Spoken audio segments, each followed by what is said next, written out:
Would you trade your entire future, your birthright, or your inheritance to your brother for a single meal? Jacob, I am exhausted. Please, give me some of that red stew. Of course, brother. But first, sell me your birthright. What good is a birthright to me if I die of hunger right here? Fine, take it. It is yours. What if I told you one of the greatest blessings in the Bible was stolen by a son from his own brother, with the help of their own mother? And what started with one selfish decision turned into a betrayal that tore a family apart. This is the story of Esau and Jacob.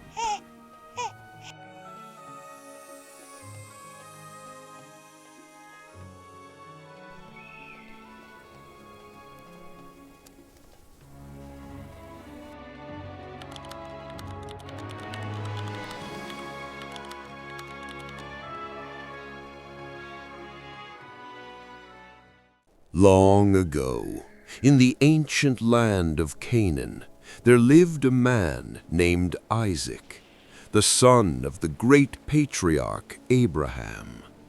God had made a solemn covenant with Abraham that through his family all the nations of the earth would be blessed. That promise now rested on Isaac and his wife, Rebekah.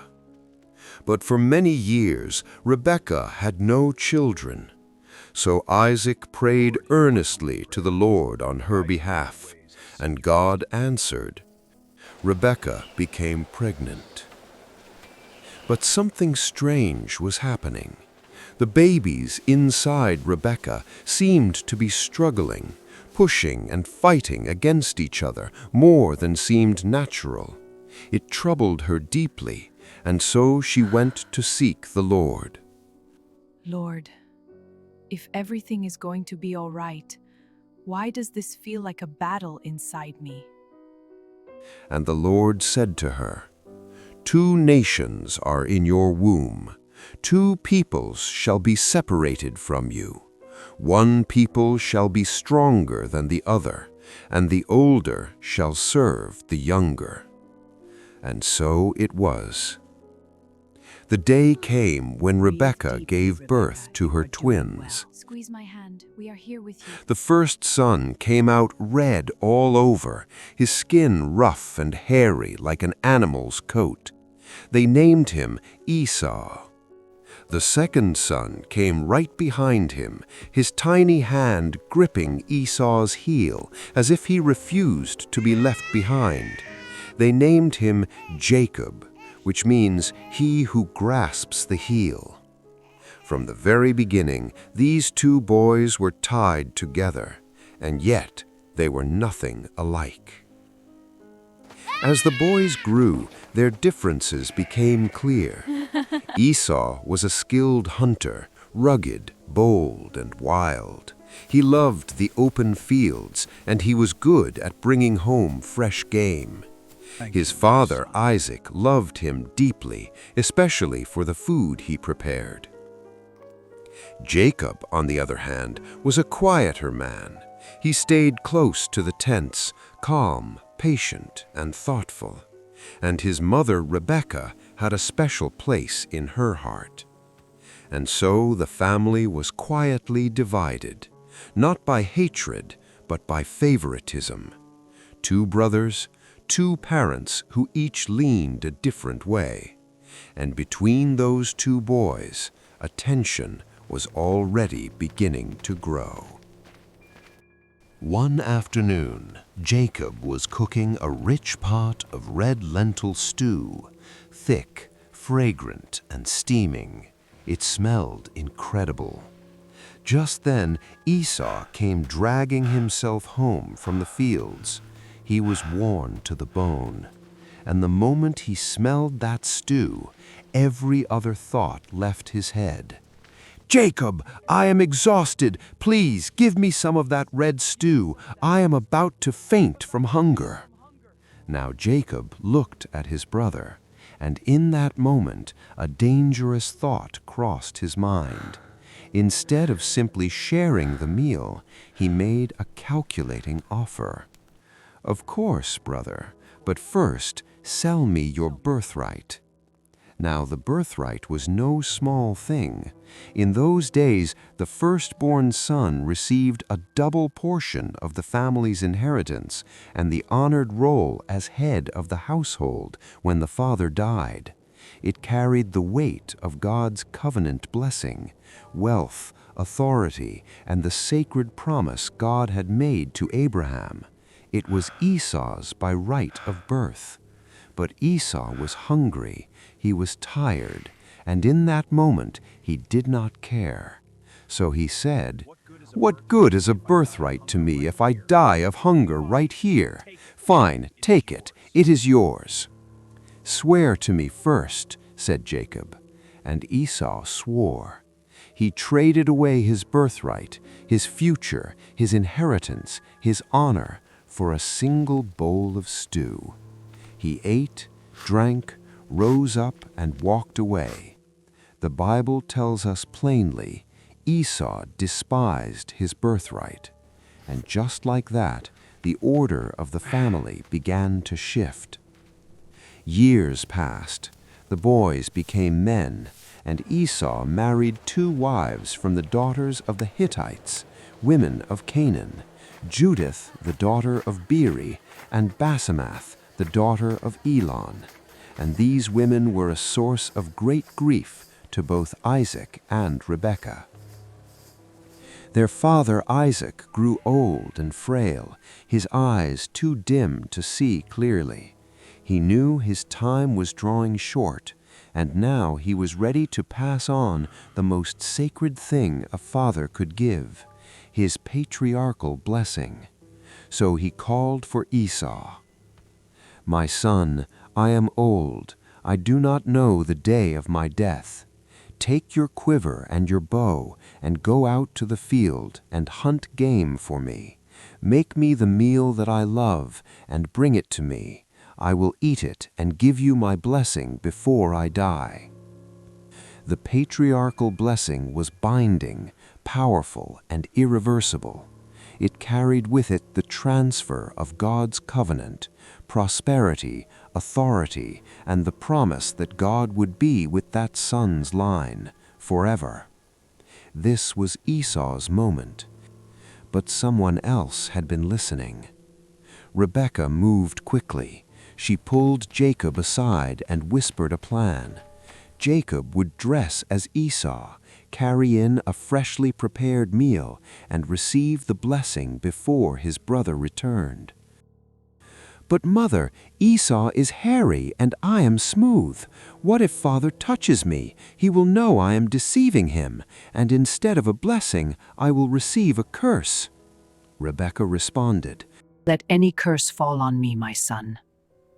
Just listen to my voice and do what I say. So Rebekah took the best garments of Esau that were with her in the house and put them on Jacob. She covered his hands and the smooth part of his neck with the skins of young goats, so that if Isaac reached out, he would feel roughness. She handed Jacob the freshly prepared meal, and Jacob walked into his father's tent. "Father," Jacob said softly. "Who are you, my son?" Isaac replied. "I am Esau, your firstborn. I've done what you asked. Please sit up and eat so you can give me my blessing." Something wasn't right. Isaac could feel it. "How did you find it so quickly, my son?" he asked. Jacob answered, "Because the Lord your God granted me success." But Isaac was still not certain. "Come near to me," he said, "so I may feel you, my son, whether you are really Esau or not." Isaac felt Jacob's hands. He paused. Then he said, "The voice is Jacob's voice, but the hands are the hands of Esau." He did not recognize him because his hands felt hairy like Esau's, and so he prepared to bless him. But Isaac asked one more time, "Are you really my son Esau?" And Jacob said, "I am." Then Isaac said, "Bring the food near to me, and I will eat of my son's game, so that my soul may bless you." Jacob brought it near, and Isaac ate. He brought him wine, and he drank. Then Isaac said to him, "Come near now, and kiss me, my son." And Isaac smelled the scent of Esau's garments on Jacob, and he blessed him, saying, "See, the smell of my son is as the smell of a field which the Lord has blessed. Therefore may God give you of the dew of heaven, of the fatness of the earth, and plenty of grain and wine. Let peoples serve you, and nations bow down to you. Be master over your brothers, and let your mother's sons bow down to you. Cursed be everyone who curses you, and blessed be those who bless you." Jacob had the blessing. He slipped out, and moments later Esau walked in, carrying his freshly prepared game, full of joy and anticipation. "Father, arise and eat of my game, that your soul may bless me." Isaac trembled and said, Who are you?" "I am your son, your firstborn, Esau." Isaac trembled. The truth had crashed over him like a wave. He had been deceived. The blessing, that sacred, irreversible word spoken in God's name, had already been given away, and it could not be taken back. "Then who was it that hunted game and brought it to me? I ate it all before you came, and I blessed him, and indeed he shall be blessed." When Esau heard the words of his father, he cried out with an exceedingly great and bitter cry, "Bless me, me also, O my father! Do you have only one blessing? Bless me too!" And Esau wept. But Isaac had only a shadow of a blessing left to offer Esau. "Behold, away from the fatness of the earth shall be your dwelling, and away from the dew of heaven on high. By your sword you shall live, and you shall serve your brother. But when you grow restless, you shall break his yoke from your neck." And in the depths of his grief, Esau's sorrow turned to rage. He said in his heart, "The days of mourning for my father are near. Then I will kill my brother Jacob."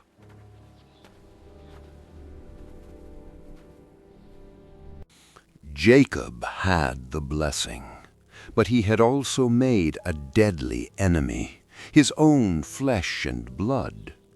With Esau's vow of revenge hanging in the air like a storm cloud, Jacob had only one choice: run. But where could anyone run from the chains of such betrayal? And what would God do with a man like Jacob, a deceiver, a thief of blessings, out there in the wilderness, completely alone? Well, let's find out. When Rebekah heard of Esau's vow, she went to Isaac and raised her fear about Jacob taking a wife from the daughters of the Hittites. Isaac listened, and together they made a decision. Isaac called Jacob, blessed him again, and gave him a specific command. "You shall not take a wife from the daughters of Canaan. Arise, go to Paddan Aram, to the house of Bethuel, your mother's father, and take as your wife one of the daughters of Laban, your mother's brother. May God Almighty bless you, and make you fruitful and multiply you, that you may become a company of peoples." So Jacob left Beersheba and headed toward Haran, alone, carrying nothing but what he could hold in his arms and the heaviness of everything he had done. But Esau watching his brother leave with his father's blessing and instructions not to marry a Canaanite woman, finally understood how much his own Hittite wives had grieved his parents. So Esau went to Ishmael, Abraham's son, and took Mahalath, the daughter of Ishmael, as an additional wife, trying at last to please his father. The first night, exhausted and far from home, Jacob lay down on the hard ground and used a stone for his pillow. And there, in that unlikely, barren place, something extraordinary happened. He saw a great staircase, a ladder, stretching from the earth all the way to heaven, and on it angels were ascending and descending, and at the top stood the Lord God himself. And God spoke to Jacob, "I am the Lord, the God of Abraham your father, and the God of Isaac. The land on which you lie I will give to you and to your offspring. Your offspring shall be like the dust of the earth. In you and your offspring shall all the families of the earth be blessed. Behold, I am with you, and will keep you wherever you go, and will bring you back to this land. For I will not leave you until I have done what I have promised you." Jacob woke up. He looked around at the empty wilderness, and suddenly it did not feel empty anymore. "Surely the Lord is in this place, and I did not know it. How awesome is this place! This is none other than the house of God, and this is the gate of heaven." Even in his running, even in his guilt, God had not abandoned Jacob. The very covenant he had made with Abraham and Isaac was now being declared over this young deceiver asleep on a stone in the wilderness. Jacob set up the stone as a pillar, poured oil on it, and called that place Bethel, meaning house of God. He made a vow: if God would keep him, provide for him, and bring him home safely, then the Lord would be his God. Jacob arrived in Haran and found his uncle Laban. He met Laban's younger daughter Rachel, a beautiful shepherdess, at a well, and immediately his heart was moved. He fell deeply in love. He agreed to work 7 years for Laban in exchange for Rachel's hand in marriage. 7 whole years, and the Bible says those years seemed to him but a few days because of his love for her. But on the wedding night, Laban quietly switched his daughters. He sent in the older daughter Leah instead of Rachel. When morning came, Jacob discovered the truth. "What have you done to me? I served you for Rachel. Why have you deceived me?" "It is not the custom in our place to give the younger before the firstborn," said Laban calmly. "Complete the week of Leah's wedding, and then I will give you Rachel also, in exchange for another 7 years of work." The deceiver had been deceived. Jacob, who had tricked his own blind father, now knew exactly what it felt like to be on the receiving end. He agreed. He stayed 14 years for his 2 wives and 6 more years building his own wealth of flocks and herds. During those years in Haran, God blessed Jacob with children, 12 sons and a daughter. These sons would one day become the 12 tribes of Israel. But as the years passed and Laban's attitude toward Jacob grew cold, God spoke to Jacob once more. "Return to the land of your fathers and to your family. I will be with you." And so Jacob gathered everything he had, his wives, his children, his flocks and herds, and began the long journey home. But home meant facing the one person he had been running from for 20 years. It meant facing Esau. Jacob sent messengers ahead to his brother. They returned with news that turned his blood cold. We came to your brother Esau, and he is coming to meet you. And there are 400 men with him. 400 men. That was not a welcoming party. Jacob was greatly afraid and distressed. He divided his people and animals into 2 camps. If Esau attacked one, the other might escape. And then he fell to his knees and prayed with everything in him.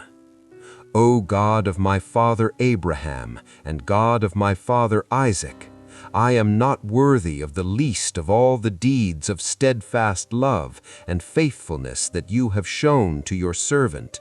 Please deliver me from the hand of my brother Esau, for I fear him. He may come and attack us all, the mothers with the children. Jacob also prepared a generous gift for Esau, to go ahead of him and soften his brother's heart. 220 goats, 220 sheep, 30 camels with their young, 50 cattle and 30 donkeys. He sent them in separate droves, each group with a servant, with instructions to say, "These belong to your servant Jacob. It is a present sent to my lord Esau." That night, after sending everyone across the river Jabbok, Jacob was left alone, and then out of the darkness a man appeared and wrestled with him. They wrestled through the entire night, neither of them giving in, neither of them letting go. When the breaking of dawn was near, the man touched Jacob's hip socket and immediately threw it out of joint. The pain was severe, but still Jacob held on. "Let me go, for the day is breaking," the man said. "I will not let you go unless you bless me." "What is your name?" "Jacob." "Your name shall no longer be called Jacob, but Israel, for you have striven with God and with men, and you have prevailed." Jacob called that place Peniel, saying, "I have seen God face to face, and yet my life has been delivered."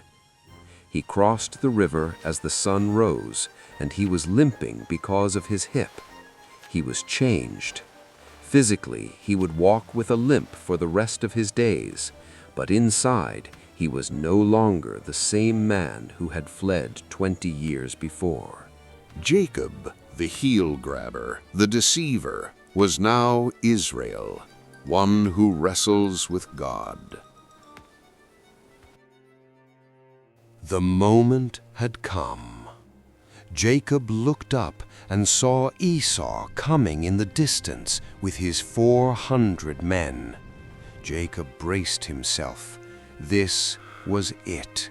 This was the moment he had been running from for 20 years. He arranged his family carefully, the maidservants and their children first, then Leah and her children, and finally Rachel and Joseph at the back. Then Jacob himself went ahead of them all, limping forward, bowing to the ground 7 times as he drew near to his brother. But Esau ran to meet him. He embraced him, fell on his neck, and kissed him, and they both wept. 20 years of pain, 20 years of separation, guilt, fear, and wondering, and in one moment, in one embrace, it began to fall away. Esau looked up and saw the women and children. "Who are these with you?" he asked. Jacob answered, "The children whom God has graciously given your servant." Then the maidservants and their children came forward and bowed down. Then Leah and her children, and finally Rachel and Joseph, and they bowed also. Esau looked at the drove of animals Jacob had sent ahead. "What do you mean by all this company I met?" he asked. Jacob said, "To find favor in the sight of my Lord." "I have enough, my brother," Esau said. "Keep what you have for yourself." "No, please," Jacob pressed. "If I have found favor in your eyes, then accept my present from my hand. For truly, to see your face is like seeing the face of God. You have received me with such kindness. Please accept my blessing that I have brought to you, because God has dealt graciously with me, and I have enough." And he urged him, and Esau accepted. Esau had every reason to hold a grudge, every reason to strike back, but instead he ran, he embraced, he wept, he received, he forgave. And Jacob, the man who had spent his whole life grabbing and scheming, finally received something that could never be stolen: genuine, unearned forgiveness. And that, my friends, is the story of Esau and Jacob. So what does it teach us? It teaches us that deception always carries a cost. Jacob grabbed and schemed his whole life, and then spent 20 years living in the shadow of what he had done. It teaches us that God's plans cannot be stopped. Even through broken families, stolen blessings, and running feet, God's purpose kept moving. The covenant he made with Abraham would not fail because of human weakness. It teaches us that wrestling with God is not a sign of weak faith. It is a sign of desperate, honest faith. Jacob would not let go until God blessed him, and God honored that. And perhaps most powerfully, it teaches us that no wound is too deep for forgiveness. Esau chose to run toward his brother instead of away. In doing so, he showed us something of the very character of God. Whatever you are running from today, whatever bridge you think is too broken to repair, this story says God is not finished. His door is still open. His plans for you have not changed. Just like Jacob, he is waiting to meet you and rename you. And like Esau running across that field, grace is still running toward you. Thank you so much for watching today's story. If this story touched you, don't forget to like and subscribe. And tell me in the comments what parts stayed with you the most. And if you are new here, welcome to the family. We bring the greatest Bible stories ever told to life every single week. So if you do not want to miss a single one, like this video, subscribe and hit that notification bell so you are always the first to know when a new story drops. And share this with someone who needs to hear a story about second chances today. Until next time, keep seeking, keep believing, and remember, God's plan for your life is greater than any mistake you have ever made. God bless you, and we will see you in the next one.